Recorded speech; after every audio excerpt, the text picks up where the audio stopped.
I have sat through 34 years of end-of-term concerts. Infant recitals, junior showcases, the occasional grandly misnamed gala evening that ran 40 minutes too long. I have heard For Elise played in every key except the right one. I have sat in drafty church halls, in gymnasiums that smelled of rubber mats, in school assembly rooms with the chairs arranged in rows that drifted apart as the evening went on, so that by the last act the audience had become a loose scatter of islands. I retired from teaching 9 years ago, and I still come back each December to Westmere Primary as a school governor, which is a polite way of saying I come back because I cannot quite stop. That was the night I understood why. The Westmere end-of-term showcase is held in the Assembly Hall, which has high windows that admit a great deal of cold in December and almost no light. The donated Bechstein upright, not a grand, but a respectable instrument, better than most schools of this size are entitled to, stands on a low platform at the front, draped tonight in a length of green cloth someone had pulled aside and not quite redraped. About 120 parents had arranged themselves in the stacked chairs. There were programs, a cream sheet, folded twice, listing 11 participants. I had mine in my coat pocket. I did not take it out until much later. Mr. Aldous Fenwick was the visiting assessor. I had encountered him at regional board meetings, a trim, careful man in his early 60s with the particular confidence of someone who has been the most knowledgeable person in most rooms for a long time. He was not unkind. He was the sort of man who gave his attention selectively and had persuaded himself that this was rigor. He had brought a clipboard, which he balanced on one knee throughout the first half, making small marks with a silver pen that caught the light when he moved. The first 10 participants were what you might expect. A girl who played a simplified Bach minuet with careful, earnest correctness. 2 boys in succession who had clearly learned their pieces the previous week and were attempting to convey that they had not. A child named Sophie who played a Bartók piece with such confident wrongness that I found myself admiring her entirely. There was a flute, briefly. Parents filmed on phones, the rectangular glow of screens held up like small cold windows. I watched Fenwick's pen moving on his clipboard. He noted each child, ticked something, wrote a phrase. Between acts he leaned to the music coordinator, Mrs. Elliott, and said things quietly. She nodded with the focused nod of a person who is being agreed with and would rather not be. After the interval, juice and shortbread in the corridor, the second half began. For more children. A violin. A duet that came apart in the middle and was bravely reassembled. The hall had relaxed into the warmth of a room full of people who have decided the evening is going well enough. Programs were being folded and refolded. Fenwick's pen had slowed. Then Mrs. Elliott stepped up to the microphone. Our final participant this evening, she said, and I noticed the phrasing, not, our last performer, not, to close the show, but, final participant, the word that puts a full stop after someone before they've opened their mouth. Danny will play a short piece for us, something to round the evening off nicely. She smiled at the hall. Let's give a warm welcome to Danny Peel. There was warm applause, the kind that is welcoming and inattentive in equal measure. People were already thinking about coats. A small boy came through the door at the side of the stage. He was, I estimated, about 10. He wore a school shirt, clean but slightly too large at the collar, and his hair had been combed into a neatness that was already losing the argument with itself. His hands were at his sides. He walked to the piano the way children walk when they are trying very hard not to look as though they are trying, a kind of managed calm that costs a good deal in a 10-year-old. He did not look at Fenwick. He did not look at the audience. He looked at the piano. He sat down on the bench. Then, without hesitation, he reached beneath the seat and turned the height knob. 1 full turn, clockwise. He settled his weight, adjusted by half a turn more, and was still. I have watched a great many children sit at a piano. What they do in the first 5 seconds tells you almost everything. Most of them look at the keys, or at the music stand, or at some point in the middle distance that is not quite the piano and not quite the room. The bench adjustment, when a child bothers with it at all, is usually tentative, a polite suggestion rather than a conviction. Danny Peel turned that knob the way you turn one when you have done it 10,000 times and know the precise distance required. He was not nervous. Or rather, he was nervous in the way a river is nervous before it finds its gradient. The energy was there, considerable, but it knew where it was going. He placed his hands on the keys. Not dramatically. Not with the hell-breath flourish of a child who has been told to project feeling. He simply put them there, the way you set something down that belongs in a particular place. And then he played. The piece was the Liszt Consolation No. 3 in D-flat major. I recognized it in the first 4 bars. If you know it, you understand what I mean when I say that the opening is like a hand being laid gently on a wound, not to press, not to fix, but simply to acknowledge that something is there. The left hand holds a soft sustained chord. The right hand carries the melody above it, a line so quiet and so clear that a room has to go very still to let it in. The room went still. Not all at once. These things do not happen all at once. The woman 2 seats to my left, who had been murmuring something to her husband about the drive home, stopped murmuring. The man in front of me who had been scrolling his phone, the screen went dark in his hand. I did not notice these things as they happened. I notice them now, when I think back, the way you reconstruct a landscape after a weather event and see where the storm touched first. What I noticed at the time was that my own breathing had changed. I have a professional relationship with piano technique. 34 years of primary school music teaching give you a particular kind of ear, accurate, maybe a little worn smooth at the edges, very good at identifying what is missing. I have heard children play Liszt before, usually with the sort of conviction that is mostly volume. I have never heard a child play this piece. I have never heard this piece played the way Danny Peel played it at 7:20 on a Thursday evening in December.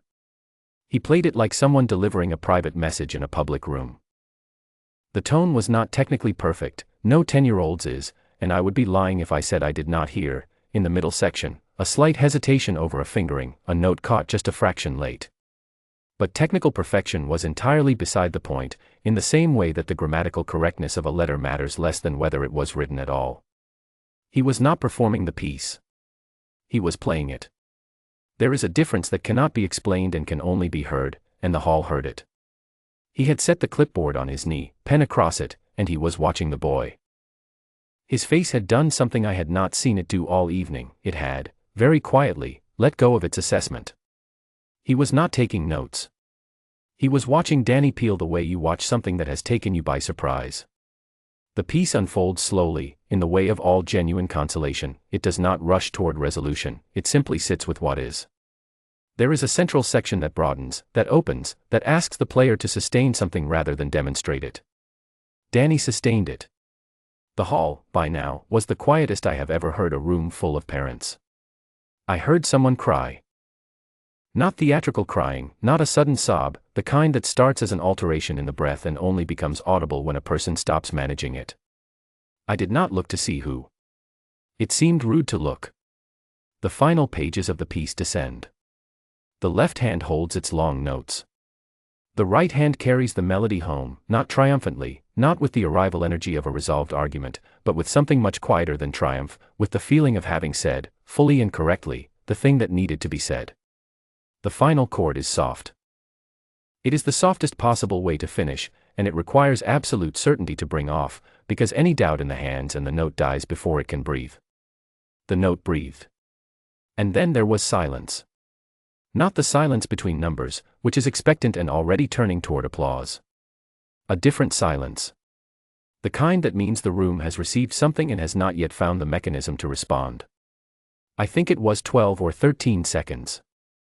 Long enough that I wondered, for a moment, if the normal rules of an event like this were still in operation. They were. From somewhere at the back of the hall, I think it was a father in a dark coat standing near the door, a single pair of hands began to clap. Not fast. Carefully. The way you applaud when applause feels like an inadequate response but you cannot find a better one. Then the hall stood up.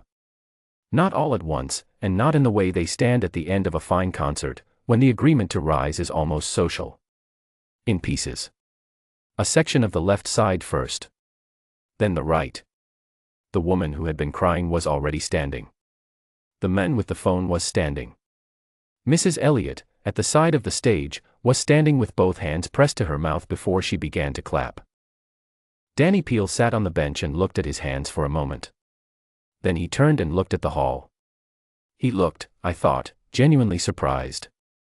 Not performing surprise, actually surprised, in the way of a child who had been so thoroughly inside the thing he was doing that the world outside it had temporarily ceased to have dimensions. Fenwick was the last to stand. He stood. He did not lead, and he did not linger with his seat the way a man who wants to be seen as deliberate sometimes lingers. He simply stood up, at the moment when to remain seated would have required a decision he was not prepared to make. He did not catch my eye. He clapped with the rest. Danny bowed, a single, quick, correct bow, the kind that has been practiced, and walked back through the side door. I found his mother afterward, in the corridor, a small woman in a dark coat trying to find his school bag from a row of pegs and not entirely succeeding because she was crying and the bags all looked the same. Her name, I learned, was Louise. She was polite and somewhat overwhelmed, and she did not quite know what to do with the number of people who wanted to say something to her. I waited until the corridor thinned. Then I asked her, as simply as I could, where Danny had learned to play. She told me. Her husband, Danny's father, had played the piano. Liszt, mostly, and Chopin, and a few things of his own. He had died 3 years ago, when Danny was 7. He had made one recording, on a cassette, of the Consolation, the piece he played most often, the piece he had played since he was young himself. Danny had found the cassette in a box in the wardrobe, and with it a small portable player, the kind with an orange foam headphone. He had listened to that recording for 3 years. He had taught himself the notes, first on the table, then on the school's upright during lunch breaks, when Mrs. Elliot let him in. He had never had a lesson. I do not say any of this to make the playing more remarkable than it was. The playing was already remarkable. But I will say that when Louise told me, standing in that corridor, I had to look away for a moment at the coats on the pegs, because some information arrives with a weight that requires a brief adjustment before you can carry it upright. I have been a music teacher for most of my working life. I have attended more concerts, recitals, showcases, and end-of-term evenings than I can count. I have heard children who were technically excellent and emotionally blank, and children who felt everything and could execute nothing, and the very occasional child in whom both are present in full measure and have somehow found each other. I have never, until that Thursday evening in December, heard a child play a piece to the person it was written for, not in the hall, but elsewhere entirely, somewhere the music could go that the rest of us could only glimpse. Fenwick found me by the door as the hall emptied.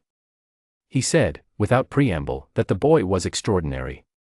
I agreed. He mentioned arrangements, what should happen next, what the school ought to do. I nodded.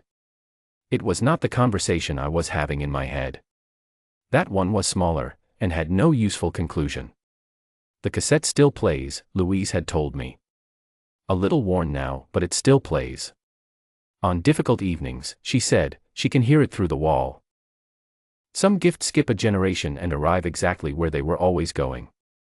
I don't know how to account for this, and 34 years in a classroom did not teach me to. I only know what I heard, and what I saw in a room of 120 people when a small boy in a collar that did not quite fit him played a piece of music for his father on an upright piano in a school hall in December. The hall forgot to have anywhere else to be. So did I.